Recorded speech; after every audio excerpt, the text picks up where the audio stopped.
Hello Aries, Sun, Moon, Rising, and Venus signs. Kamusta kayo? Sana po nasa mabuti kayong kalagayan. Welcome back po sa Star Tarot. Kung bago kayo dito, welcome din kayo. Thank you sa inyong support. I truly appreciate it and God bless you all. Tignan natin ang mga mensaheng ito, no, na para sa inyo for today, Aries. Kung ano mensahe ninyo ay High Priestess. Ayan. So, there is, intuition dito na talagang heightened, no, Aries. Kaya may mga gabay na pinapadala sa inyo dito, may mga downloads na parating sa inyo dito that needs to be accessed, no, Aries. Maaring naghihingi kayo ng enlightenment, naghihingi kayo ng clarity from the divine, at pinapadalhan kayo ngayon ng intuitive messages, no. Your intuitive abilities are heightened sa ngayon. Kaya take advantage of that na ma-pick up ninyo kung ano yung mga gabay na ipinapadala sa inyo sa ngayon ng Divine Universe. Okay? So, yun ang panawagan sa inyo ngayon. And also, you know, this is also about dreams, Aries. So, maaring may mga panaginip din kayo lately, no? At kung naaalala pa ninyo kung ano yung mga tawag dito, kung ano yung mga elements, no, nakikita ninyo sa inyong panaginip, make sure na i-decode ninyo yan, no. I-google po ninyo yan. Ang dami ng resources online na nag-i-explain ng mga ibig sabihin ng ating mga panaginip, kaya make sure na i-access ninyo yan. Okay? There are also secrets that are coming to light dito, Aries, no. May mga sikreto kayo dito na malalaman or from other people, or maaari din naman na those are your secrets din, no. Mga bagay na tinatago din ninyo from deep within you, and maaaring ngayon i-disclose nyo na din yan. So it could be coming from you or it could be coming from other people, no.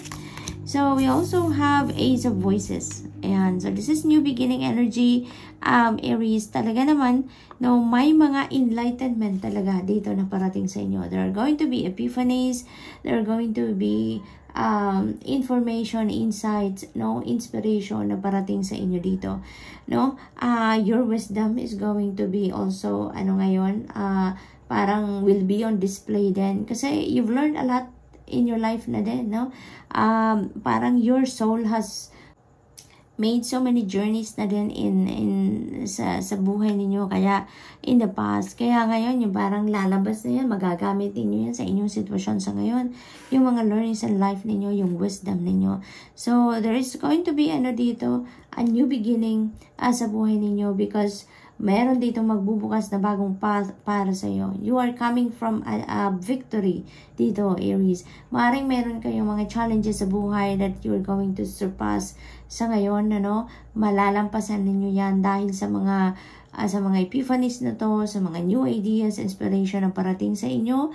Yun ang makakatulong sa inyo para masolusyonan ninyo kung ano man ang inyong problema or kung ano man yung mga challenges na pinagdadaanan ninyo sa ngayon, and those are coming through your intuition. Kaya kayo ina-advise ni High Priestess, no, na pakinggan ninyo kung ano ang bulong ng iyong intuition, because those are ideas, those are guidance coming from the divine na makakatulong sa inyo para pagtagumpayan ninyo kung ano man ang inyong pinagdadaanan sa buhay ngayon na masyadong challenging siguro para sa inyo, and you are going to claim your victory. Pagtatagumpayan ninyo yan, you're going to surpass that challenge sa ngayon sa buhay ninyo, Aries, kung meron man, and you are opening a new path, sa pagtatagumpay ninyo na to, sa kung ano man ang problema na yan, that is going to give you an opportunity for you to walk towards something new, there's new beginning na yayakapin kayo dito, na yan ay magbubukas dahil doon sa inyong tagumpay, So what else for Aries? We have Knight of Inspiration. Ayan, so talaga, yung mga inspiration, ideas ay parating sa inyo, mabilis na dadating ang mga yan. Maaari din talaga kasi Aries na nagdasal kayo, pinagdasal ninyo yan, hiningi ninyo yan, bigyan kayo ng gabay, bigyan kayo ng inspirasyon ng Panginoon so that malampasan ninyo, ma-handle ninyo ng maayos ang kung ano man ang inyong pinagdadaanan sa buhay para ma-overcome mo na yan, no? And it's gonna come in a fast pace, no? Maaring may mga balita, may mga tao din siguro na tutulong sa iyo sa ngayon. May mga maghahatid ng opinion sa inyo, may magbibigay ng advice sa inyo, or even resources, maaaring meron tumulong sa inyo sa ngayon. Kaya bibilis na ang lahat, no? Talagang yung pag-transform ng inyong sitwasyon ngayon is going to be in a fast pace, no? So good luck to that, Aries. We have Queen of Materials. Beautiful energy. Maaring ang sitwasyon ng iba sa inyo dito, Aries, ay yung issue na inaharap ninyo ngayon, maybe related to finances or maybe related sa trabaho, sa karera, mga ganon, ano, sa inyong kaperahan, or it could also be related in your family and relationships, no? So maaring ganon ang ganap dito for some of you, but whatever the case may be, you know, Aries, kung ano man ang problema pinagdadaanan ninyo sa mga areas na yon, if there is any, makakaasa kayo, no, na talagang masusolusyonan nyo na yan. Pagdating naman sa inyong kaperahan, there could be financial breakthrough na parating sa inyo with the Queen of Materials dito sa reading ninyo, no? Because this is prosperity and abundance. This is wealth coming in sa inyo. So, maaring ito na yung solusyon sa inyong problema pang kaperahan, no? Maaari din na kung ang problema ninyo karera, trabaho, negosyo, no? Maaari din na may dumating sa inyo na offer, no? Maaring there is an offer for a new job, for additional job, no? Kung yun ang hinahanap ninyo, or new career, no? Maaring merong bagong karera dito kayo na maaring mag-shift kayo ng career. There could be offers ngayon, no? Dito for you. And also, this could be business opportunity, no? So, this could be anything that is linked to your money, career, and finances na opportunity na to. And this is the situation na maghahatid sa inyo, or it's going to bring forth financial success sa inyo, financial freedom, prosperity, and abundance, no? Eventually. So, this is really a beautiful energy, Aries. Maaring yung mga, yung new path na to na magbubukas para sa inyo is maybe dito sa energy ni Queen of Materials, no? Kaya naman, importante na talagang pakinggan ninyo ang gabay sa inyo ng Divine Universe, no? Because it will lead you, no? Most likely, ito yung gabay na magli-lead sa inyo papunta dito sa mga opportunities na to, sa mga financial blessings na yan. So, Aries, good luck, and that's all I have for you for today. I hope nakatulong ang mga mensaheng ito in some way. Thank you for watching. Love and light. Namaste. Hello, Leo, Sun, Moon, Rising, and Venus signs. Kamusta kayo? Sana po ay nasa mabuti kayong kalagayan. Welcome back po sa Star Tarot. Kung bago kayo dito, welcome din kayo. Thank you sa inyong support. I truly appreciate it. And God bless you all. Tingnan natin ang mga messages ninyo for today. For Leo, pauna mensahe ninyo ay Muse of Voices. Ayan. So, most likely, ang iba sa inyo dito is looking for clarity, for enlightenment. Maaring may mga kailangan kayong pag-desisyonan ngayon, and maybe you are seeking for facts, no? You are seeking for information, no? Additional details. Maaring mga ganon ang ganap dito. But, kung yun man ang inyong hinahanap ngayon, yun man ang inyong kailangan, Leo, don't worry. No? Don't worry. Dahil ngayon na yung panahon, ito na yung pagkakataon na makukuha nyo na kung ano man yung hinahanap ninyo dito na mga impormasyon, ano? Maaari din ang iba sa inyo, no? Kung sa tingin ninyo mas makakakuha kayo ng enlightenment through talking to someone like professionals, no? Depende sa inyong sitwasyon kung ano yung kailangan ninyo, professional, go for it, no? Kung naiisip ninyong yan ang makakabuti sa inyo, go for it, Leo, no? Nang sa gayon, maging mabilis ng inyong pagdedesisyon dito, okay?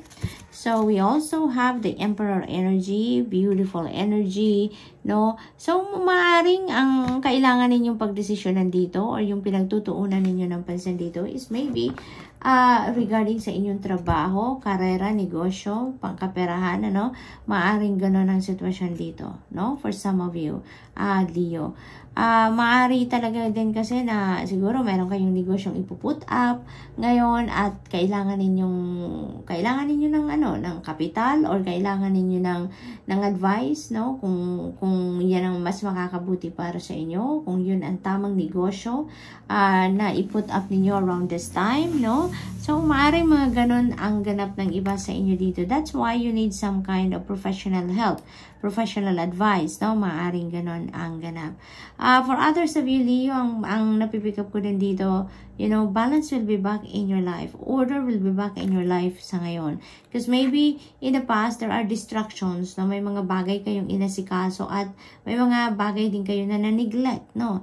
Pero ngayon, everything is kumbaga going smoothly, kaya may babalik nyo na ngayon ang balanse sa buhay ninyo. May mga yung mga bagay na neglect ninyo in the past, ngayon mabibigyan nyo na yan ng attention, ano? So that is really beautiful, Leo. Also, may mga conversations din siguro ang iba sa inyo dito with your dad, with your grandpa, yung mga ganon, ano? Or kung sino man ang father archetype ninyo, o father figure na tinuturing ninyo. So, maaaring may mga conversations or consultations kayong gagawin dito with them. So, we also have 6 of voices. Beautiful energy. Beautiful energy. Kasi, you are walking away from something dito na hindi na nagsiserve ng iyong highest good. Kasi, ano na to? Parang toxic situation na to. Parang hindi na kayo dito masaya. Parang feeling ninyo, hindi na kayo dito, wala na kayong peace, wala kayong, alam mo yun, yung discomfort nandyan. Now, this is very unhealthy situation na din para sa inyo. So, this could be, ito yung kailangan ninyong pagdesisyonan sa ngayon, ano? Maaring ito yung iniisip ninyong, gusto ninyo nang umalis from this situation. You want to break away from this situation because nga, hindi na yan nakakatulong sa iyo dahil may discomfort, hindi na kayo dyan, hindi magandang pakiramdam ninyo. And even your safety, siguro, hindi na ninyo na nararamdaman na safe kayo sa sitwasyon na yan, no? So, maaaring ganun ang ganap. That's why, you are about to leave this situation. Maaaring ang isip ninyo dito, no?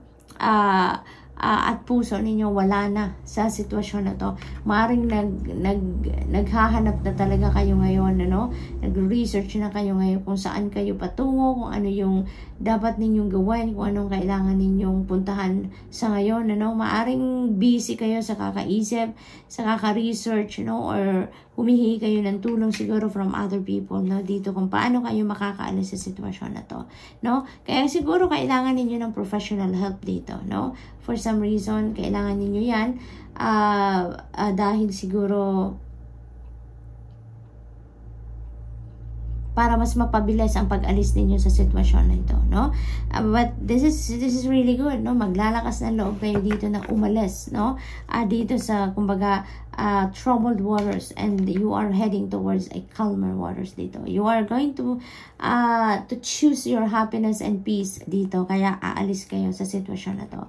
It could be anything, no? It could be trabaho, it could be relationship, it could be anything. So, what else? We have 9 of voices. Ayan. So, may issue talaga ditong pinagdadaanan si Leo, no? This is not going to resonate with everyone, of course. So, just take as it resonates, Leo, no? This is a sleepless nights, no? Sleepless nights. Ang iba sa inyo, hindi na talaga nakakatulog. Hindi na nga siguro nakakakain na maayos. Matulog man kayo, saglit lang dahil, kumbaga, parang ginigising kayo ng inyong stress, no? Stress out na ang iba sa inyo dito, kakaisip, no? Kung ano siguro yung gagawin ninyo, kung may plano man kayo dito na nakahanda na, papaano ninyo igagawin, when are you going to do it, no? Siguro mga ganon ang iniisip ng iba sa inyo dito, or maybe iniisip pa rin ninyo kung bakit nangyari ang mga nangyari, no? Bakit nangyayari ang mga bagay na ito sa ngayon? Maaring ganun din ang iniisip ninyo. But you know what, Leo? Just move forward, no? Yung 6 of voices energy na to, this is moving on energy. Kaya, doon na kayo mag-focus, no? Do not focus on the problem itself. Do not focus on the situation itself na nagpapahirap, ng inyong kalooban sa ngayon, ang isip ninyo sa ngayon, no? Move on. No, move on. Mag-focus na kayo doon sa kung saan kayo dapat pumunta, no? Kung ano ang dapat ninyong gawin para mabago ang inyong sitwasyon ngayon into a better situation. Okay? So do na kayo mag-focus, do not focus on the problem itself, no? Dahil time is ticking, 'di ba? Time is ticking. So take advantage of this opportunity na meron kayo na makaalis kayo sa sitwasyon na yan na unhealthy na para sa inyo. Okay? So listen to your intuition, no? Allow your intuition to be your guide dahil yan ay gabay ng divine universe para sa inyo. Yun ang pakinggan ninyo sa ngayon, lalo-lalo na kung nalilito kayo or nag-iisip pa rin kayo ng kung ano ang inyong gagawin, ano? So, listen to it dahil it will guide you to the right direction, no? It will always guide you kung saan kayo dapat, no? Maging masaya, maging safe, maging peaceful, yung ganon. Okay? So, good luck, and that's all I have for you for today. I hope nakatulong ang mga mensaheng ito in some way. Thank you for watching. Love and light. Namaste. Hello Sagittarius, Sun, Moon, Rising, and Venus signs. Kamusta po kayo? Sana po nasa mabuti kayong kalagayan. Welcome back po sa Star Tarot. Kung bago kayo dito, welcome din kayo. Thank you sa inyong support. I truly appreciate it, and God bless you all. Tignan natin ang mga messages ninyo for today. Kung ang mensahe ni Sag ay to have inspiration. Ayan. So, parang looking forward kayo to something dito, no? So, maaaring may mga plans kayo na gusto na ninyong isakatuparan or siguro may mga plano kayo dito na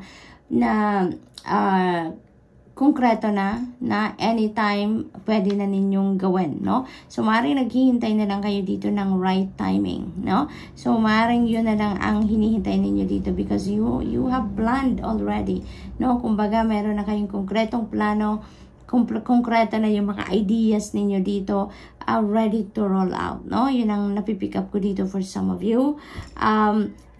Ang iba naman sa inyo dito, talagang you are strategizing, you are making plans sa ngayon, no? Maaring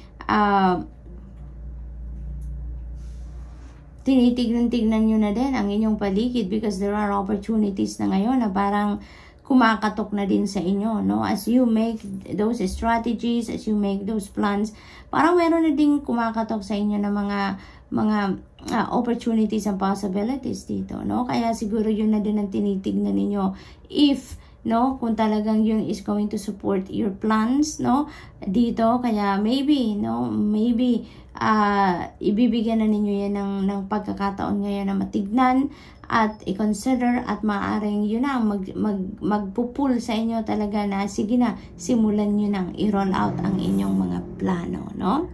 So, what else?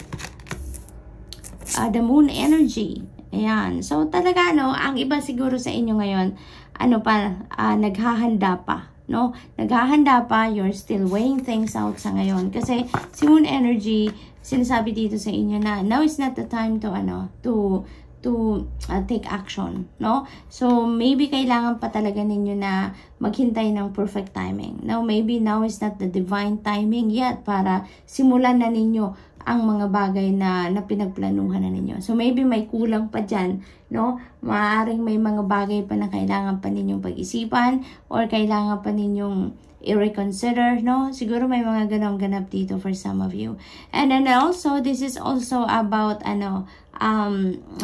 dreams. This is also about intuitive messages, no, na may gabay na pinapadala sa inyo Sagittarius, no, that you need to pay attention to because that is guidance, no, para sa inyo.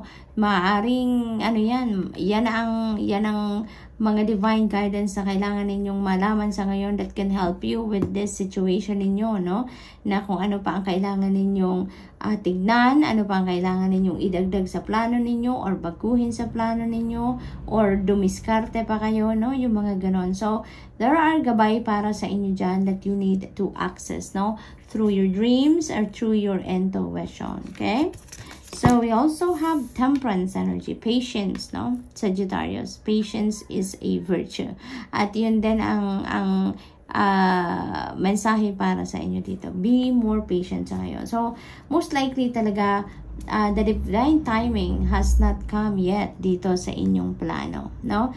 Maybe now is not the perfect time pa para i-roll out ninyo kung ano man ang inyong iniisip dito. Kaya, sundin ninyo kung ano ang gabay sa inyo, because maybe may kailangan pa kayong paghandaan or may kailangan pa kayong asikasuhin na iba, no?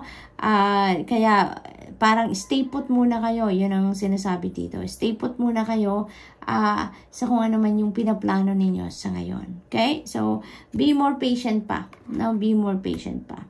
So, what else? We have two materials. Ayan. So, we have two tools dito. So, this is synchronicity right here, Sagittarius. Two materials and two of inspiration. So, this is, master number 22.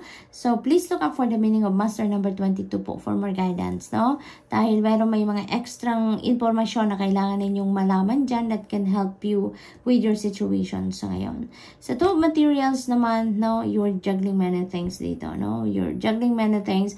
Maaring Sagittarius, hindi pa kayo nakakasiguro dito kung ano ang kailangan ninyong gawin or anong kailangan ninyong pag-focusan talaga ngayon, because maybe you have too much on your plate, no? Maaring ang dami pa ninyong ginagawa, ang dami pa ninyong inaasikaso, and maybe kaya hindi pa ngayon ang time para mag-take action kayo, para i-roll out ninyo ang inyong mga plano. It's because maybe wala pa kayo sa focus, wala pa kayo sa concentration, no? Kaya pala, meron din tayong temperance energy, because this could be also asking you to balance, no? To bring the balance back in your life muna before you embark on this new endeavor, no? So, ang dami ba ninyong distractions dito, Sagittarius? Yun ang napipick up ko. Hindi pa kayo focused talaga 100% sa kung ano man ang plano ninyong ito. Kaya, parang teka lang muna. Parang yun ang sinasabi sa inyo ng universe dito. Teka lang muna, balansehin mo, ibalik mo muna sa balanse ang sarili mo, tapusin mo muna yung mga nauna mo nang ginagawa so that you can focus on new endeavors dito na gusto ninyong simulan. Parang hindi pwedeng sabay-sabay mo silang aasikasuhin dahil most likely hindi mo talaga maibibigay yung 100% mo dito. So, pick up ko dito, there are other things na you have started already. There are other things na inaasikaso mo pa that is getting most of your attention. Kaya maybe, you need to focus on that first, no? You need to finish up that first before you start something new, no? Sag, yun ang napipick up ko dyan. So, good luck. And that's all I have for you for today. I hope nakatulong ang mga mensaheng ito in some way. Thank you for watching. Love and light. Namaste.